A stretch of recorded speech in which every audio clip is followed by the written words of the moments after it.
క్రీస్తునాదున్నా అయ్యా పాపులకై ప్రాణమిచ్చితివా దేవుడే నిన్ను పంపినాడా దైవతనయ క్రీస్తునాదున్నా అయ్యా పాపులకై ప్రాణమిచ్చితివా దేవుడే నిన్ను పంపినాడా పాపులకై వచ్చిన పాపులను కరుణించిన పాపులకై వచ్చిన పాపులను కరుణించిన ప్రాణదానము చేసిన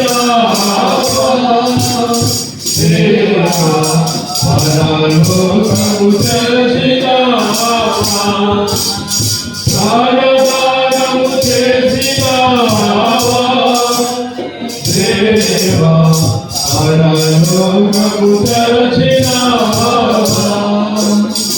దైవతనయ క్రీస్తునాదున్నా అయ్యా పాపులకై ప్రాణమిచ్చితివా దేవుడే నిన్ను పంపినాడా కల్వరిలో కాచిన దివ్యరక్తము ప్రేమము కల్వరిలో కాచిన దివ్యరక్తము ప్రేమము కడిగి పావన పరచిన దేవా కడుగు పూరనురాలయున్నావా కడిగి పావన పరచినావా దేవా కడుగు పూరనురాలయున్నావా దైవతనయ క్రీస్తునాదున్నా అయ్యా పాపులకై ప్రాణమిచ్చితివా దేవుడే నిన్ను పంపినాడా మరణము జయించిన మరణములో విరచిన మరణము జయించిన మరణములో విరచిన మహిమ తోడా గెలిచినావా దేవా మారు చింతలు తీర్చినావా మహిమ తోడా గెలిచినావా దేవా మారు చింతలు తీర్చినావా దైవతనయ క్రీస్తునాదున్నా అయ్యా పాపులకై ప్రాణమిచ్చితివా దేవుడే నిన్ను పంపినాడా హరణిలో అభివృద్ధులముగా సారి తెలియక దూరమైతి హరణిలో అభివృద్ధులముగా సారి తెలియక దూరమైతి ధరణికే తెల్చినావా దేవా ధన్యులనుగా చేసినావా ధరణికే తెల్చినావా దేవా ధన్యులనుగా చేసినావా దైవతనయ క్రీస్తునాదున్నా అయ్యా పాపులకై ప్రాణమిచ్చితివా దేవుడే నిన్ను పంపినాడా ఆదిరంతము లేనివాడా అందరికీ నీ దేవుడావు ఆదిరంతము లేనివాడా అందరికీ నీ దేవుడావు అల్పయు మేఘయు నీవేగా యేసు ఆర్పణించుచురానయున్నావా అల్పయు మేఘయు నీవేగా యేసు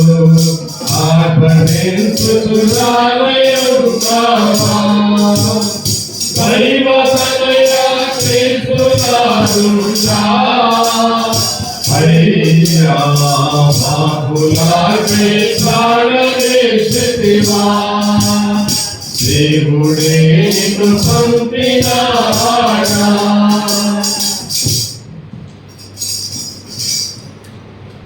దేవుని స్తోత్రం. ప్రభు యేసుక్రీస్తు నామములో మరొకసారి అందరూ కూడా వందనాలు చేసుకుంటున్నాం. రండి, పరిశుద్ధ గ్రంథం నుంచి బాగా ప్రవేశించే ముందు మొదటి కొరింథీయులకు రాసిన పత్రిక 11వ అధ్యాయం 28, 29, 30, 31 కలిసి చదువుకుందాం. మొదటి కొరింథీయులకు రాసిన పత్రిక 11, 28, 29, 30, 31 కలిసి చదువుకుందాం. కాబట్టి ప్రతి మనుషులు తాను పరీక్షించుకోవాలని అలా చేసి అరగతిని ఆ పాత్రలను త్రాగులను ప్రభు శరీరం వేచొప్పగా తిని త్రాగువాడు తనకు శిక్షాన్ని తొలగటికే తిని త్రాగుచున్నాడు. అందువలన మీలో అనేకులు బలహీనులు రోగులై ఉన్నారు, చాలా మంది నిద్రించున్నారు. అయితే మనల్ని మనమే విమర్శించుకుని ఎలా తీర్పు పొందక పనులు చేసినప్పుడు మనల్ని పరీక్ష చేసుకోవాలి, మనల్ని మనమే విమర్శించుకోవాలి. ప్రభు సాయి కొరకు చిన్న ప్రార్థన చేసుకుందాం, కళ్ళు మూసుకుందాం, వీలైతే మోకరిద్దాం. నాతో మాట్లాడయ్యా, యోగ్యముగా నీ పనులు చేసే భాగ్యాన్ని గురించి చేయాలి దేవుని అడుగుదాం. దేవుని సరిచేయి, నీ వాక్యాలతో నాతో మాట్లాడి నన్ను హెచ్చరించు, నీ గద్దెంపుకు లోబడి చేయని ప్రార్థన పూర్వకంగా ఉన్నాం. ప్రార్థన చేసుకుందాం. ప్రేమ తండ్రి, గొప్ప దేవా, సర్వోన్నతుడా ఈ సమయంలో నేను కూడా నేను ఆరాధించడానికి గురించి తరుణాన్ని బట్టి ఉన్నాను. ఒకప్పుడు శాపం అనే పైబట్ట ధరించుకుంటే ప్రభా నీ పరిశుద్ధ అలంకారాలతో అలంకరింపజేసి ప్రభా నీకు నమస్కరించి సాయపడి పూజించి ఆరాధించే భాగ్యాన్ని ఇచ్చావు ఆయన. ప్రభా ఒకప్పుడు ఈ లోక అలంకారాలు ఉంటే నా జీవితంలో ఏమి తీసివేసి నీ రక్షణ వస్త్రాన్ని నాకు ధరింపజేస్తున్నాడు. ఒకప్పుడు పాపం వస్త్రం ఎర్రని అంగి ధరించుకుంటే ఆ ఎర్రని అంగి నువ్వు తొడుక్కొని ప్రభా నీ వస్త్రాలు నాకు ఇచ్చావు ఆయన. అందుకే నేను స్తుతిస్తున్నాను. ఒకప్పుడు దుర్నీతిమంతుడిగా ఉన్నాను ఆయన. నీ ఉగ్రతకి, నీ రౌద్రానికి, అగ్నిగుండానికి, నరకానికి బానిసగా ఉన్న పరిస్థితుల్లో ప్రభా నీ శాపానికి కోపంగా ఉన్న పరిస్థితుల్లో ప్రభాని విమోచించావు, విడిపించావు. సమస్తమైన దుర్నీతి నుంచి విడిపించి నీవే అప్పగించుకొని ప్రభా నాకు నీతి అనే పైబట్టించావు, నీతి అనే వస్త్రాన్ని ధరింపజేశావు. అందుకే నేను స్తుతిస్తున్నాను. ఒకప్పుడు ఎన్నో సమస్యలు, ఎన్నో బాధలు, ఎన్నో అవమానాలు, ఎన్నో నిందలు, సంతోషం లేని పరిస్థితి, సమాధానం లేని పరిస్థితి, ప్రభా దుఃఖముతో లేని పరిస్థితి, అటువంటి పరిస్థితుల్లో ప్రభా సంతోష వస్త్రాన్ని ధరింపజేశావు. ప్రభా నాట్యంగా మార్చావు, నా దుఃఖాన్నంతా నాట్యంగా మార్చావు. అందుకే నేను స్తుతిస్తున్నాను. ప్రభా ఒకప్పుడు బలహీనుడుగా ఉన్నాను ఆయన, బలం లేక ప్రభా ఎన్నో విషయాల్లో ప్రభా బలం లేక బలహీనుడుగా ఉంటే మీ రక్తాన్ని కాచి ప్రభా నీ పరిశుద్ధ రక్తంతో ప్రభా బలపరిచి నీ బలాన్ని ధరింపజేశారు. అందుకే నేను స్తుతిస్తున్నాను. ప్రభా అంత మాత్రమే కాదు ఆయన, ప్రభా ప్రతి సంవత్సరం, ప్రతి రోజు, ప్రతి గంట, ప్రభా ప్రతి సెకండ్ నా మీద దయాకీడంగా ఉంచారు. ప్రభా నీ దయ ప్రభా నన్ను ప్రభా ఆవరించిన అటువంటి దయను నాకు ధరింపజేస్తున్నారు. ప్రభా శాపాన్ని ధరించుకున్న నన్ను విడిపించి ప్రభా ఇటువంటి ఐదంతల అనుభవాలతో ప్రభా పరిశుద్ధ అలంకారాలు ధరింపజేసింది. ఏమని స్తుతించగలరు, ఏమని ఆరాధించగలరు? నా వెలిగిన హృదయాన్ని నీకే అర్పిస్తున్నాను. అంత మాత్రమే కాదు నాయన, ప్రభా నీ బాగా చేసే ముందు, నీ శరీరంలో నీ రక్తంలో చేసే ముందు నన్ను నేను కడుక్కొని ప్రభా నేను శుద్ధి చేసుకొని ప్రభా ఏదైతే మాతో మాట్లాడుతుంటున్నారో వాటి ప్రకారం జీవించి ప్రభా గద్దెంపుకు లోబడి సరి చేసుకుని మేము యోగ్యముగా నీ బాగా చేసే ప్రభునిస్తున్నాడు నాయన. అంత మాత్రమే కాదు నాయన, ప్రభా ఆశపరిచిన శాతం మరుగుపరుచుకుని నాతో మాత్రం మాట్లాడుతున్నాం. మరి యోగ్యముగా నీ బాగా చేసిన విధంగా నన్ను మమ్మల్ని సిద్ధపరుస్తున్నాం. మరి ఈ సమయాన్ని నీకే అప్పచెప్పుకుంటూ యేసుక్రీస్తు పరిశుద్ధం ప్రార్థించి వేడుకొంచున్నాం తండ్రి, ఆమేన్.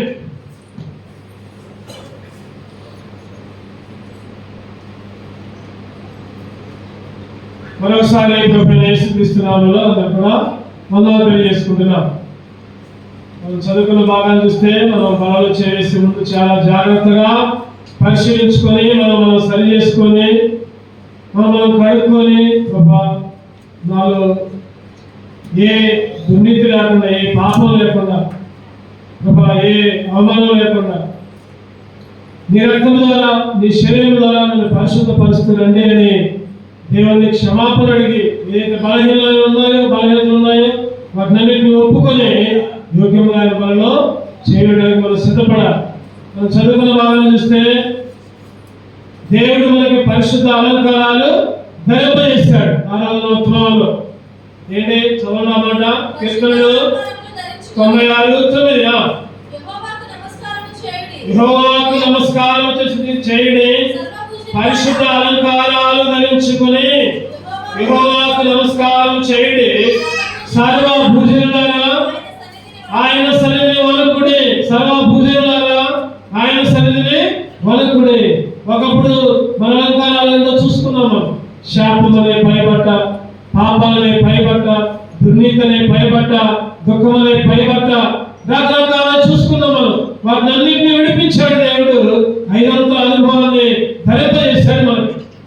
అయ్యే పరిశుద్ధ అలంకారాలు. ఇంకా కింద ఒక మాట ఉంది, సర్వజనులారా ఆయన సన్నిధిని వణకుడి. బలవర్తమానంలో కూడా వణికి ఆయన మనకు ధరింపజేసిన కొన్ని మనం కూడా ఏమి ధరించుకోవాలి?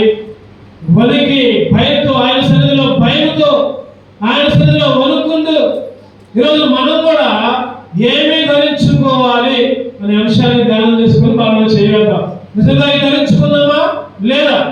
చూడండి ఎఫెసీయులకు రాసిన పత్రిక 6వ అధ్యాయం, ఎఫెసీయులకు రాసిన పత్రిక 6వ అధ్యాయం క్లుప్తంగా కొన్ని విషయాలను ధ్యానం చేసుకుందాం, సరి చేసుకుందాం, మనం చేయగలుగుతాం.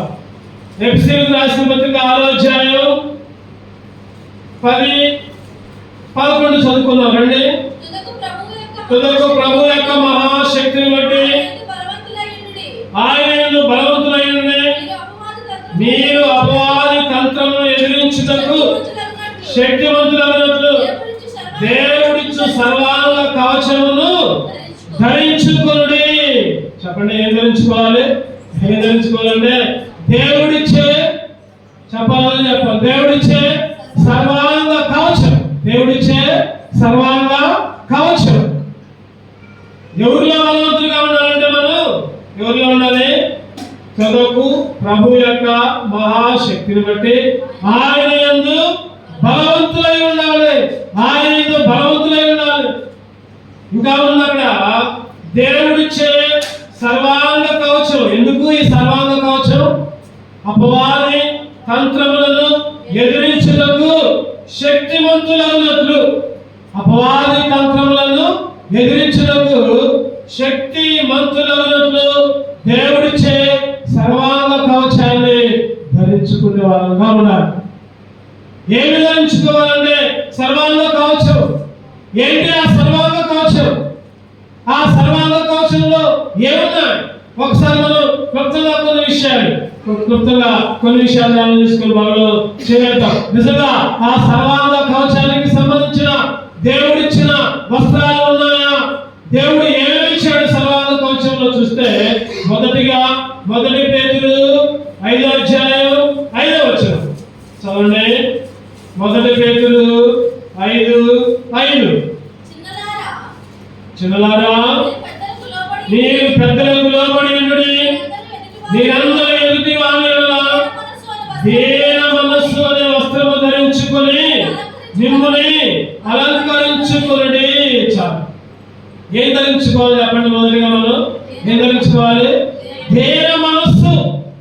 దీన మనస్సు అంటే తగ్గింపు, లేకపోతే లోబట్టు, లేకపోతే విధేయత. ఇది ఒక అలంకారం, దేవుడిచ్చిన అలంకారం. ఈరోజు దేవుడు మనకి ధరింపజేశాడు కొన్ని. మరి మనం ఏం ధరించుకోవాలంటే, ఆయన సన్నిధిలో ఎత్తబడాలంటే, ఆయన సన్నిధిలో పరలోక రాజ్యంలో ఉండాలంటే, ఆయన ఉగ్రత పొందకుండా ఉండాలంటే, నరకంలోకి వెళ్ళకుండా ఉండాలంటే మనం కూడా ధరించుకోవాలి. మొదలుగా ఏం ధరించుకోవాలంటే దీన మనస్సు అనే వస్త్రం. దీన మనస్సు అనేది వస్త్రం ఉంటుందా? అక్కడ ఉంటుందా? ఏదైనా షాపులో పోయి దేని మనసు వస్త్రం ఏంటంటే ఇస్తారా? ఇయ్యరు. ఎక్కడ ఉండదు తగ్గింపు అనేది, దేని మనసు అనేది. దేవుని మందిరంలో దేవుని ధ్యానించడం ద్వారా, దేవునికి మొదలుపెట్టడం ద్వారా, దేవుని వాక్యాలను వినడం ద్వారా ఈ వస్త్రం మనం పొందుకుంటాం. ఆ రోజు పేతురుతో సందర్భంలో యేసుక్రీస్తు అన్నాడు కదా, యేసుక్రీస్తు నేను మీ మధ్యలో నేను నన్ను సిలువకి వేస్తాను, నేను మరణిస్తా, వేస్తా, తిరిగి వెళ్తా అనే సందర్భంలో చెప్పేటప్పుడు పేతురు గారు అంటారు కదా, ప్రభువా నీకు అది దూరముకు కాక అంటాడు. అయితే వెంటనే యేసుక్రీస్తు ఏమంటాడంటే, సైతానా నా వెనుకకు పో అంటాడు. అటువంటి సందర్భంలో పేతురు ఏమీ మాట్లాడాల, సైతానా అన్నా కూడా ఏం మాట్లాడాల. నా వెనుక పోవాలంటే నేను ఎందుకు పోవాలన్నా, ఏంటి నన్ను సైతానా అంటాను అన్నా. నిజంగా అక్కడ కొన్ని విషయాలు మనం చాలా జాగ్రత్తగా ఆలోచిస్తే పేతురు చాలా తగ్గించుకున్నాడు. దేవుని మీద ఎంతో ప్రేమతో, యేసుక్రీస్తు అంటే ప్రేమతో, అయ్యో ఎట్లా అని ఉంటే యేసుక్రీస్తు గద్దిస్తాడు, సాతానా నా వెనుకకు పో. అటువంటి స్థితిలో వెంటనే పేతురు లోబడ్డాడు, దేవుని మనసు ధరించుకున్నాడు, విధేయత చూపించాడు. 17వ అధ్యాయంలో ఆ మాట ఉంటుంది. 18వ అధ్యాయంలో వెంటనే యేసుక్రీస్తు పేతురు కూడా తీసుకెళ్తాడు అక్కడికి, రూపాంతరపు కొండ. చదువుకుందాం బాబు. మత్తయి సువార్త 16:22 చదవండి ముందు. మత్తయి సువార్త 16:22. ప్రభువా అది నీకు దూరమగును గాక, నీకెన్నడూ కలుగును ఆయన గద్దెంపదు ఆయన. అయితే పేతురు వైపు తిరిగి, సాతానా నా వెనుకకు పొమ్ము, నీవు నాకు అభ్యంతర కారణమై ఉన్నావు. పేతురు ఆ వచనాలన్నీ చదువుకుంటే లోపడ్డాడు. ఇంకోసారి ఆ మాటల్లా తర్వాత 18వ అధ్యాయం 17వ అధ్యాయం 1వ వచనం చూస్తే, తర్వాత పేతురుని, యాకోబుని, అతని సహోదరుడు యోహాను వెంటబెట్టుకొని ఎక్కడికి పోతాడు? రూపాంతరపు కొండ మీదకి ఏకాంతంగా పోతాడు. పర్ణశాల కట్టించాలయ్యా అని అడుగుతూ ఉంటాడు పేతురు. నిజంగా ఈ అనుభవంలో మనం నేర్చుకునేది ఏంటంటే, తగ్గింపు నేర్చుకోవాలి, దేవుని మనసు నేర్చుకోవాలి, లేదా లోబడే తత్వం నేర్చుకోవాలి. మందిరంలో దేవునికి లోబడాలి, మందిరానికి లోబడాలి, దేవుని మందిరానికి, దేవుని కట్టుబాట్లకు, దేవుని నియమాలకి. ఈరోజు మందిరానికి లోబడాలి, వాక్యానికి లోబడాలంటే నీ పొదుగు వారికి పడుగు లోబడాలి, తోటి విశ్వాసి పడుగు లోబడాలి, తోటి విశ్వాసి చెప్పినట్టు పడుగు చేయాలి, సేవకులు చెప్పినట్టు లోబడాలి, సేవకులకు లోబడాలి, నీ పక్కన లోబడాలి. నీకు ఎవరైతే విశ్వాసంగా ఉంటారో నీ సంఘానికి, నీ మందిరానికి, నీ మందిర కార్యక్రమాలకి, ప్రతి కార్యక్రమానికి కూడా లోబడాలి. అది దేవుని మనస్సు అంటే. దేవుని మనస్సునే వస్త్రాన్ని మనం ధరించుకోవాలి, దేవుని మనస్సునే వస్త్రాన్ని. ఆ రోజు యేసుక్రీస్తు ఎరుకో పట్టణంలో సంచరించుకుంటూ పోతే చక్కైన పొట్టివాడు వచ్చాడు. యేసుక్రీస్తు చూద్దాం అనుకున్నాడు. యేసుక్రీస్తు ఎందుకైనా చక్కగా రాని ఇంటిగా వస్తానంటే, యేసుక్రీస్తు చక్కగా ఇంటిలోకి వచ్చిన తర్వాత కొన్ని సంబంధాలు జరుగుతాయి. అక్కడ ఇగో ఈ ఇంటికి నష్టం వచ్చింది. ఇతను కూడా అబ్రహాము కుమారుడు అన్నప్పుడు చక్కగా అన్నాడు కదా, అయ్యా నేను ఎంతో ఎక్కువ వసూలు చేశా, ఇగో ఎన్నో రెట్లు అధికంగా వసూలు చేశా, ఎన్ని తిరిగిస్తా అని వాటికి 4 రెట్లు ఇస్తా ఉంటాడు. అటువంటి సందర్భంలో చక్కగా ధ్యాన మనసు వచ్చింది, తగ్గింపు వచ్చింది, వినయం వచ్చింది, విధేయత వచ్చింది. అప్పుడు దాకా ఒక బిల్లు ధనట్లు తగ్గింపు పొందుకున్నాడు, దేవస్థానం ధరించుకున్నాడు, యేసుక్రీస్తుకు లోబడ్డాడు.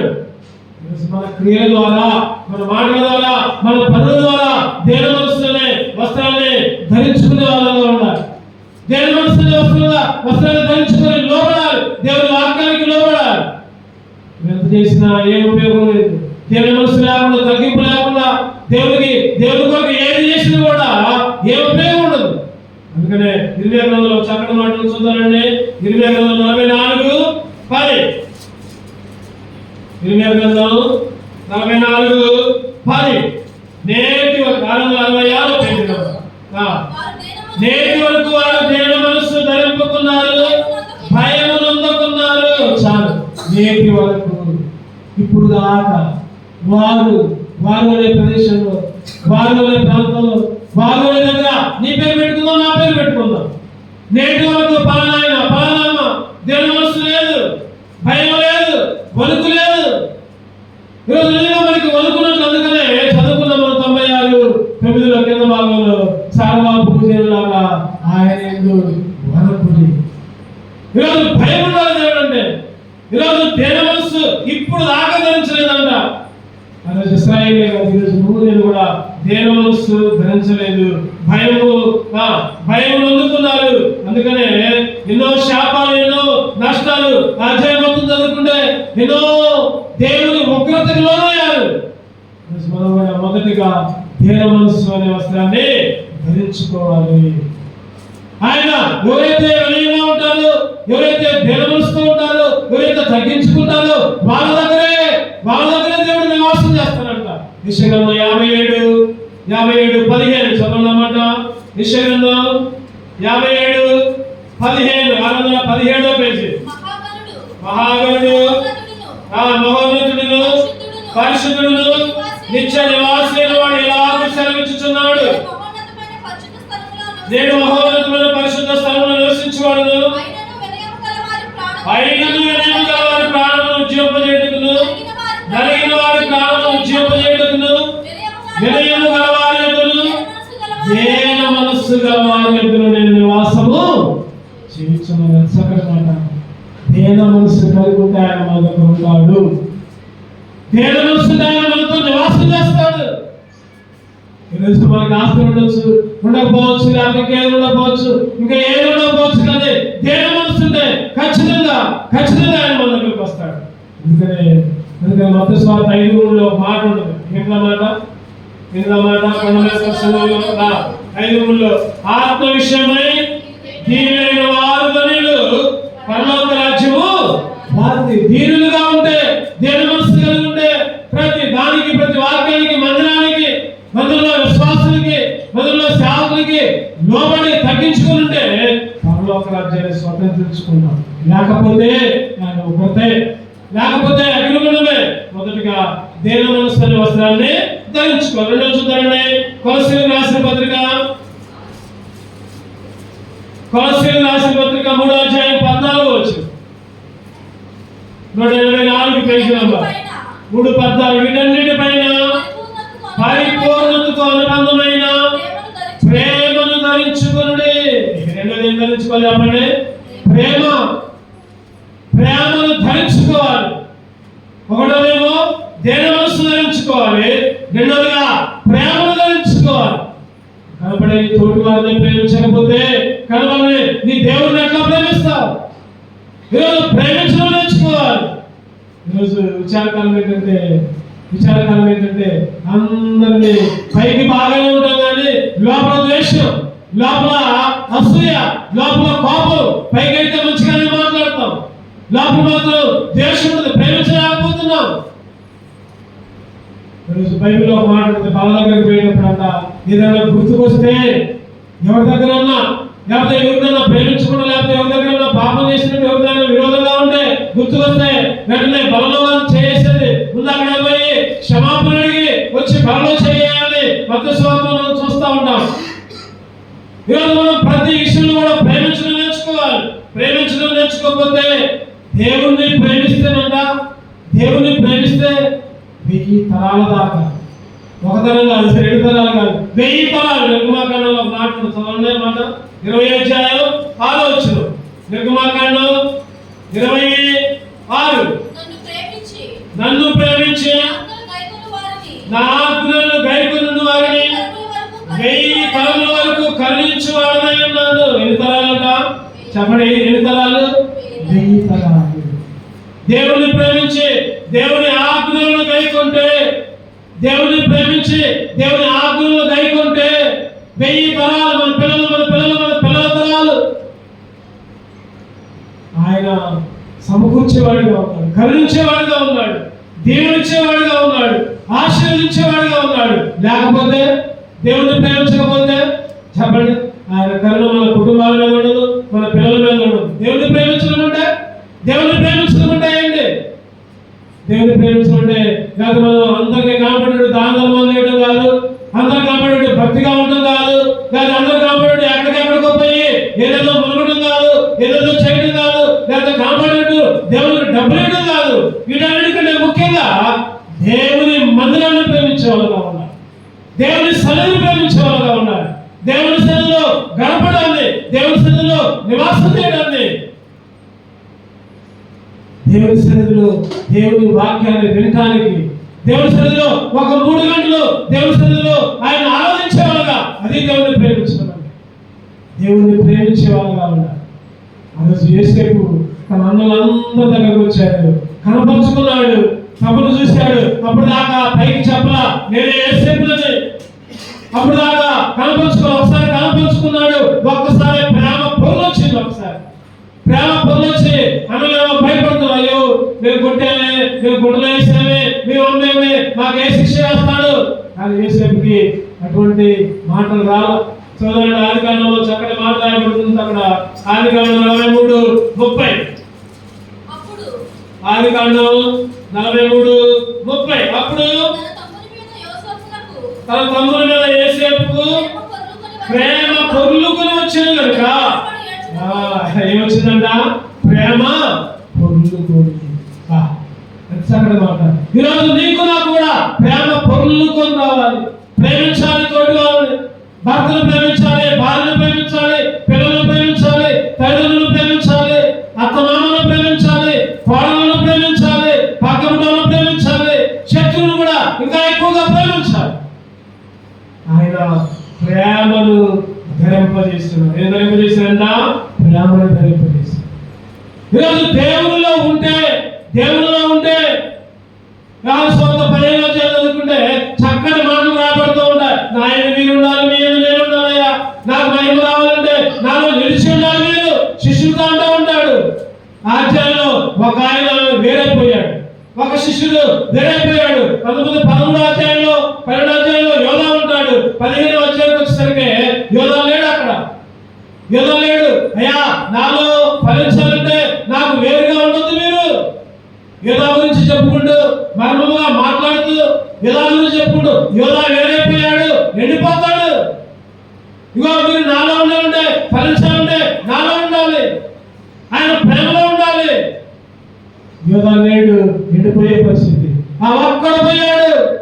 ఈరోజు యోధా పోయాడు. ఆ రోజు దేవుడి శిష్యుడికి చక్కటి బోధ చేశాడు. ఈరోజు నీలో నాలో కూడా ఆ ఒక్కటే యోధా అంటే ఒక్కడే. ఈరోజు మనలో కూడా ఒకటి ఉంది, కొదువుగా. అన్ని ఉన్నాయి, అన్ని మంచిగా చేస్తున్నాం, ఏదో ఒకటే కొదువుగా ఉంది, దేవుడికి ఇష్టమైనది ఉంది మన దగ్గర. దేవుడు అంటున్నాడు, అది తీసేస్తేనే ఫలిస్తాడు. ఏముందో మనలో ఏముందో దేవుడికి ఇష్టం లేదు. నీకు తెలుసు, నాకు తెలుసు, మనకు తెలుసు. మనకేమి చెప్పక్కర్లా. దేవుడికి ఇష్టం లేని ఏదుందో దాన్ని తీసివేయాలి. యోహాను సువార్త చదవండి, 9వ వచనం, 15:9 చదవండి ఒకసారి. తండ్రి నన్ను ఎలాగూ ప్రేమించెనో మిమ్మును అలాగే ప్రేమించితిని, నా ప్రేమ యందు నిలిచియుండుడి, నా ప్రేమ యందు నిలిచియుండుడి. ఒకడు నిలవలా, యోధా తప్పిపోయాడు, మీరేదో నిలవండి.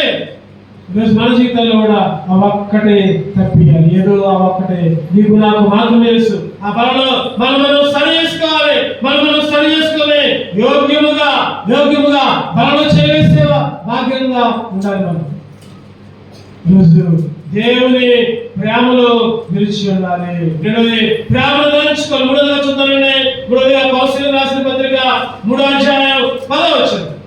కొలస్సీయులకు రాసిన పత్రిక 3:10. మనం ఏం ధరించుకోవాలి? ఏలైనగా ప్రాచీన స్వభావమును దాని క్రియలతో కూడా మీరు పరిచయించి జ్ఞానము కలుగు నిమిత్తము దాన్ని సృష్టించిన వారి కోరిక చొప్పున నూతన పరచబడుతున్న నవీన స్వభావమును ధరించుకునే. ఏ స్వభావం చెప్పండి, ఏ స్వభావం ధరించుకోవాలి? ఈరోజు మనం ఏమి ధరించుకోవాలి? మన అంశం ఏంటంటే ఈరోజు మనం ఏమి ధరించుకోవాలి? ఒకటోది దేని మనసు ధరించుకోవాలి, రెండవది ప్రేమ ధరించుకోవాలి, మూడవది నవీన స్వభావం ధరించుకోవాలి. నవీన స్వభావం, పాత స్వభావాన్ని విడిచిపెట్టాలి. పాత స్వభావాన్ని, పాత మాటలు, పాత ఆలోచనలు, పాత చూపులు, పాత పాపం, పాత తలంపులు, పాత నడక ఎన్ని మానేయాలి. పాపలన్నీ గతించను. ఇదిగో సమస్తము ఎక్కడి మాట 2 కొరింథీ 5:17 చదవండి. 2 కొరింథీ 5:17.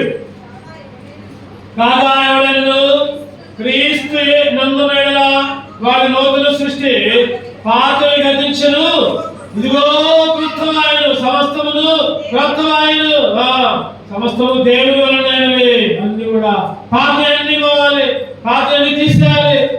ఈరోజు పాత మార్గాలు, పాత తలంపులు మన జీవితంలో ఏవైతే ఉన్నాయో, పాత ఆలోచనలు, ఎప్పుడైతే క్రీస్తునందు ఉంటాము, ఎప్పుడైతే రక్షణ పొందుతాము, క్రీస్తునందు ఉంటే కొత్త రావాలి, కొత్త ఆలోచనలు, కొత్త మార్గాలు, కొత్త తలంపులు, ఈరోజు నూతనమైన మాటలు కావాలి. అందుకనే నవీన స్వభావమును ధరించుకోవాలి, నవీన స్వభావాన్ని ధరించుకోవాలి. 4వ వచనాన్ని క్లుప్తంగా ధ్యానించుకున్న సమయం లేదు. ఎఫెసీయులకు రాసిన పత్రిక 6వ అధ్యాయం, ఎఫెసీయులకు రాసిన పత్రిక 6వ అధ్యాయం 17వ వచనం చదవండి. 6:17 మరియు రక్షణను శిరస్త్రాణమును దేవుని వాక్యము ఆత్మ ఖడ్గమును ధరించుకొనుడి. దేవుని వాక్యమనే ఆత్మ ఖడ్గం. చెప్పండి. 4వదిగా ఖడ్గాన్ని ధరించుకోవాలి. ఏంటి ఆ ఖడ్గం పేరు? ఏం పేరు? ఏంటి ఆ ఖడ్గం పేరు? దేవుని వాక్యం. దేవుని వాక్యమనే ఆత్మ ఖడ్గాన్ని ధరించుకునే వాళ్ళగా ఉండాలి. ఈరోజు అన్ని ధరించుకుంటున్నాం కానీ వాక్యాన్ని ధరించుకోలేకపోతున్నాం, వాక్యాన్ని నమ్మలేకపోతున్నాం, వాక్యాన్ని ధ్యానించలేకపోతున్నాం. వాక్యము మనల్ని సరిచేసేది, వాక్యము గతించేది, వాక్యము మన గుండెని బలపరిచేది, లోపల మనసుని బాగు చేసేది వాక్యం. అది కాదు 15:1 ఉంటుంది కదా ఒక మాట, ఆ రోజు యెహోవా వాక్కు అని ఉంటుంది. చదవనమాట. అది కాదు అబ్రహాముతో మాట్లాడుతూ ఉంటుంది. 15వ అధ్యాయం 1వ వచనం. ఇవి జరిగిన తర్వాత యెహోవా వాక్యము అబ్రహామునకు దర్శనములో వచ్చి, అబ్రహామా భయపడకుము, నేను నీకు కేడము, నీ బహుమానం అత్యధికమగునని చెప్పాను. ఎవరు చెప్పడానికి? దేవుని వాక్యం, యెహోవా వాక్యం. యెహోవా వాక్యం నీతో నాతో మాట్లాడుతుంది. భయపడకు, భయపడకు, భయపడకు. ఈరోజు రకరకాల భయాలు కలిగి ఉన్నాం. ఆయన వాక్యాన్ని మనం ఉంచుకోవాలి. ఆయన వాక్యం మనతో మాట్లాడుతుంది. అందుకనే ఆ వాక్యమనే ఖడ్గాన్ని, ధరింపు చేసుకోవాలి. ఇదే దేశాన్ని 32వ అధ్యాయం 2వ వచనంలో ఆ వాక్యం అంటే ఎట్లా ఉంటుందంటే చదవండి. ద్వితీయోపదేశకాండం 32:2. ద్వితీయోపదేశకాండం 32:2. నా ఉపదేశము వానవలే కురియును, నా వాక్యము మంచు వలె, లేత గడ్డి మీద పడు చినుకుల వలె, పచ్చిక మీద కురియు వర్షము వలె. చూడండి వాక్యాన్ని దేవుడు ఎట్లా పూడ్చాడు. వాక్యం అంట మంచులాగా, లేత గడ్డి మీద పడే చినుకుల్లాగా, ఇంకా పచ్చిక మీద కురిసే వర్షములాగా. పచ్చిక ఎండిపోదు, గడ్డి ఎండిపోదు. మంచు నీడగా వెంట ఉంటుంది, మంచు అతుక్కొని ఉంటుంది ఆ గడ్డి మీద. ఈరోజు వాక్యాన్ని ధరించుకుంటే వాక్యము నీ మీద, నా మీద కూడా మంచులాగా, లేత గడ్డి మీద పడే చినుకుల్లాగా. ఎంత సంతోషమైన మాట. వాక్యాన్ని ధరించుకోవాలి. ఈ వాక్యము నీకే కాదు, ఎన్నోకే కాదు. చెప్పండి, చెప్పేవాళ్ళం కాదు. వాక్యం అనేది ఒక 2 అంచులు కలిగిన ఖడ్గం. దేవుని వాక్యము 2 అంచులు కలిగిన ఖడ్గం. వినే వాళ్ళకంటే ఒక వంతు శిక్ష ఉండొచ్చు, కానీ చెప్పే వాళ్ళకి 2 అంచులు శిక్ష ఉండదంట. దేవుని వాక్యాన్ని చాలా జాగ్రత్తగా మనం అవలంబించాలి. కొంతమంది అనుకుంటారు కదా, నాకు చెబుతారంటే ఆయన దగ్గరగా అనుకుంటారు. మంచిదే మాట. కొంతమంది చెప్తారు కానీ చేయరు. ఆ రోజు పరిశీలన శాస్త్రం ఉన్నారు, వాళ్ళు చెప్పుతున్నా కానీ చేయరు. ఈరోజు వినే వాళ్ళకి ఎంత ఉంటుందో చెప్పే వాళ్ళకి 2 అంచుల శిక్ష. అందుకనే 2 అంచులు కలిగిన ఖడ్గం, 2 అంచులు కలిగిన ఖడ్గం దేవుని వాక్యం. వాడి గల 2 అంచుల ఖడ్గము వలెను, నాలోని సర్వమును విభజించి శోధించి, వాడి గల 2 అంచుల ఖడ్గము వలెను, నాలోని సర్వమును విభజించి శోధించి, పాపమాలిన్యము తొలగించి వేయుచు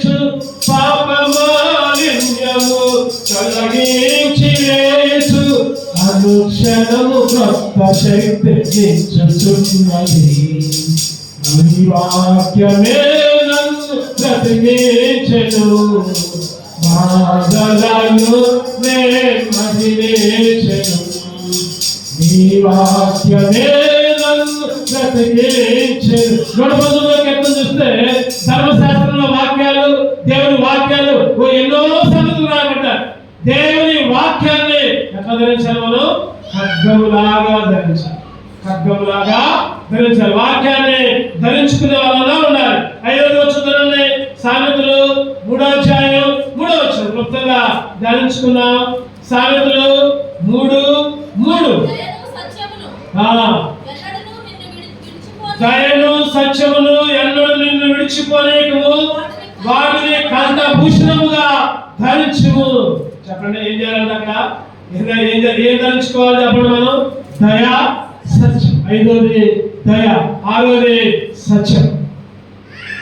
చెప్పుకుంటాం మనం ఏమి ధరించుకోవాలి. మనం 1వది చెప్పడంలో 1వది దేన మనసును ధరించుకోవాలి, 2వది ప్రేమను ధరించుకోవాలి, 3వది నవీన స్వభావాన్ని ధరించుకోవాలి, 4వది వాక్యాన్ని ధరించుకోవాలి, 5వది దయ, 6వది సత్యం. ఆయన దయ చూద్దాం మాట 2 సమయాలు 22:26, 2 సమయాలు 22:26 ముగించుకున్నాం 5 నిమిషాల్లో. 2 సమయాలు 22:26 దయగల వారిలో నీవు దయ చూపించుదు, దయగల వారిలో నీవు దయ చూపించుదు. ఆయన నువ్వు నేను దయగలిగి ఉంటే దేవుడు మనకి దయ చూపిస్తాడు. మనమే దయ చూపించకపోతే ఆయన ఇంకే దయ చూపిస్తా ఉంటాడు. అందుకనే ఎబిసి 4:32 కూడా ఒక మాట ఉంటుంది. ఎబిసి 4:32 ఒకరి ఎడల ఒకడు చదవన మాట, ఒకరి ఎడల ఒకడు దయ కలిగి కరుణామయుడై క్రీస్తునందు దేవుడు నువ్వు క్షమించిన ప్రకారం మీరు ఒకరినొకరు క్షమించుకోవాలి. ఒకరినొకరు దయ కలిగి ఉండాలి. దయని ధరించుకున్నావా లేదా? 5వదిగా 6వదిగా ఏం ధరించుకోవాలని చదువుకున్నాం. అదే సాయంత్రం 3:3లో సత్యము. సత్యము అంటే యథార్థత, అంటే నీతి. బైబిల్లో ఒక ఆయన ధరించుకున్నాడు. ఎవరైనా ఆయన సత్యవంతుడు, యథార్థవంతుడు. యోబు గారు చదవనమాట. యోబు గారు 1:1 యోబు గారు లాగా మనం కూడా యథార్థతను ధరించుకోవాలి. యోబు గారు 1:1 యోబు అని ఒక మనుషుడు, అతడు యథార్థవంతుడు, న్యాయవంతుడు, దేవుని యందు భయభక్తులు కలిగి చెడుతనము విసర్జించేవాడు. యథార్థత ఎప్పుడైతే మన జీవితంలో ఉంటుందో అప్పుడు చెడుతనం మనలో ఉండదు. యథార్థత లేకపోతేనే చెడుతనం వచ్చింది. యథార్థత ఉంటే చెడుతనం బయటికి పోతుంది. నిజమైన సత్యాన్ని ధరించుకోవాలి, యథార్థతను ధరించుకోవాలి. యథార్థత లేకపోతే కీర్తనలో 51:6 చక్కటి మాట రాస్తాడు దావీదు గారు. చదవనమన్నా దావీదు గారు చక్కటి మాట అంటారు. కీర్తన 51:6 నీవు అంతరంగంలో సత్యము కోరుచున్నావు. దేవుడు ఏం కోరుతున్నాడు చెప్పండి? సత్యము. అంతరంగంలో, హృదయంలో సత్యం, హృదయంలో యథార్థత. ఈరోజు నిజంగా ధరించుకున్నామా యథార్థత? మనం మాట్లాడుతుంటే ఒకరి దగ్గర ఒక మాట మాట్లాడితే ఇంకొక దగ్గర ఇంకో మాట, ఒకరి దగ్గర ఇంకో మాట అయితే ఇంకొక దగ్గర ఇంకో మాట. వాళ్ళ గురించి వీళ్ళ గురించి వాళ్ళకి అవసరం మాట్లాడకుండా ఉన్నా పర్వాలేదు, కానీ అటువంటి మాటలు మాట్లాడుకోకూడదు. మన అంతరంగంలో సత్యం ఉండాలి, మన అంతరంగంలో యథార్థత ఉండాలి. దేవుడు అదే కోరుకునేది. దయను సత్యాన్ని దేవుడు ధరింపజేస్తే మనం విడిచిపెట్టి ఇంకా ఏదేదో మన అంతరంగంలో మన హృదయాల్లో ఉంచుకుంటూ ఉంటున్నాం. కాబట్టి మనలో చేసినప్పుడు వీటన్నింటినీ కూడా ధరించుకోవాలి. చివరిగా క్లుప్తంగా ఇంకో మాట చూసుకున్నారంటే, చివరిగా 7వదిగా కొలస్సీయులకు రాసిన పత్రిక 3వ అధ్యాయం 12 వచ్చింది. కొలస్సీయులకు రాసిన పత్రిక 3:12 కాగా దేవుని చేత ఏర్పరచబడిన వారును పరిశుద్ధులను ప్రియులైన వారికి తగినట్లు మీరు జాలిగల మనస్సును, దయాళుత్వమును, వినయమును, సాత్వికమును, దీర్ఘశాంతమును ధరించుకోండి. ఇక్కడ చాలా ఉన్నాయి, ఇవన్నీ ధరించుకోవాలి. వీటిలో ముఖ్యంగా మనం ఒకటి ధ్యానం చేసుకుందాం. ఏంటంటే దీర్ఘశాంతమును. దీర్ఘశాంతం చెప్పండి. జాలిగల మనసు అంట, దయాళుత్వం అంట, వినయం అంట, సాత్వికం అంట, దీర్ఘశాంతం. చక్కగా మాట్లాడారు. దేవుని చేత ఏర్పరచబడిన వారు అట్లా ఉండాలి. పరిశుద్ధులుగా ప్రియులైన వారు, దేవునికి ఇష్టమైన వారు ఈ విధంగా ఉండాలి. వీటన్ని కూడా ధరించుకోవాలి. దీర్ఘశాంతమును ధరించుకునే వాళ్ళగా ఉండాలి. దీర్ఘశాంతం. దీర్ఘశాంతం అంటే చెప్పండి. దీర్ఘశాంతం అంటే అసలు కోపమే రావాలి. కోపమే రాదు. ఎప్పుడు కూడా తిట్టినా కొట్టినా నవ్వుతూనే నవ్వుతూనే మరి అది సాధ్యమంటే మనకు సాధ్యం కాదు. అది సాధ్యం కాదు. మనిషిగా మానవులుగా మనకు సాధ్యం కాదు. అయినప్పుడు కూడా దేవుని అడుక్కోవాలి. దేవుని దగ్గర విజ్ఞాపన చేయాలి. అయ్యా నాకు దీర్ఘశాంతం అయ్యా, సాత్వికమైన మనసు అయ్యా, వినయం కలిగిన మనసు అయ్యా, లోబడే కృప అయ్యా, ఎవరైనా వచ్చినందుకు దేవుడు యేసుక్రీస్తు చేసి చూపించాడు. ఇవన్నీ దీర్ఘశాంతం చూపించాడు. పుట్టిన పట్ల తిట్టినా తిట్టించుకోవాలా, తలకాయించుకున్నాడు. ఇలా చెప్పుకున్నాం. మౌనంగా ఉన్నాడు. ఎన్ని దోషాలు, ఎన్ని అవమానాలు ఆ శిలువలో ఏడ్చుకుంటూ పోయినప్పుడు ఎంతో మంది ఎన్నో మాట్లాడినారు. నిజంగా ఆలోచిస్తే ఈరోజు దీర్ఘశాంతాన్ని ఎప్పుడు దాకా గెలుచుకోవాలి? దీర్ఘశాంతాన్ని ఎప్పుడు దాకా? ఆదివారాలు లేదా ఒక నెల, ఒక సంవత్సరం కాదు. ఆయన రాకదాకా, ఆయన వచ్చేదాకా, లేదా మనం పోయేదాకా, మనం చనిపోయేదాకా, ఇలా మనం జీవించినంత కాలం దీర్ఘశాంతాన్ని ధరించుకోవాలి. మోషే గారి గురించి దేవుడు చక్కగా మాట్లాడుతున్నాడు. ఏంటన్నమాట? మోషే నా ఇల్లంతటిలో లేదా మోషే సాత్వికుడు అని రాయబడింది. సంఖ్యాకాండం 12వ అధ్యాయం 13వ అధ్యాయం. మోషే సాత్వికుడు.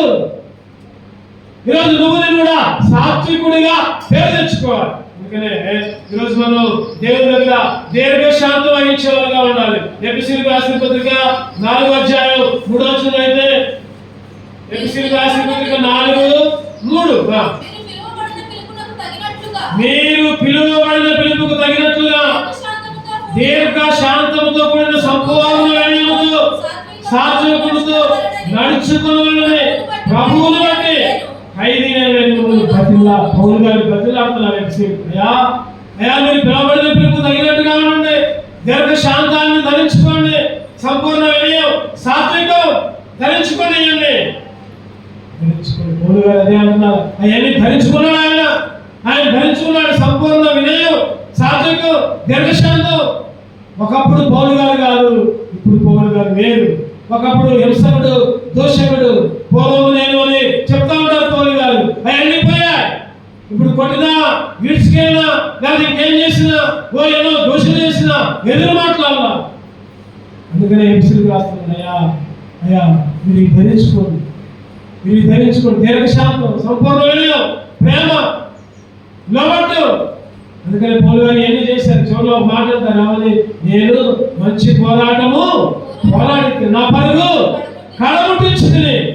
ఈరోజు అటువంటి పరుగు పందెంలో పాల్గొనే నువ్వైనా నేనైనా ఈ లక్షణాలన్నీ ధరించుకుంటే ఆ ఫలను యోగ్యంగా చేయవేసి, ప్రభా ఫలానా అవసరం లేదు, నాకు లేదు, దేని మనసు లేదు, లేదా ప్రేమ లేదు ప్రభా, లేకపోతే రకరకాల దయ లేదు, సత్యం లేదు ప్రభా, ఈ 7 రకాల వస్త్రాలు నాలో లేవుదైనా క్షమించేయాలి.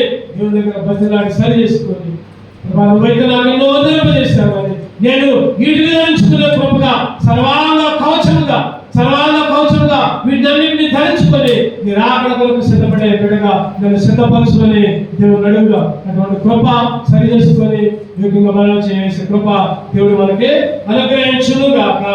రండి కళ్ళు మూసుకుందాం. ఒక నిమిషం మనమే సరి చేసుకుందాం. యోగ్యంగా మనలో చేయగలుగుతాం.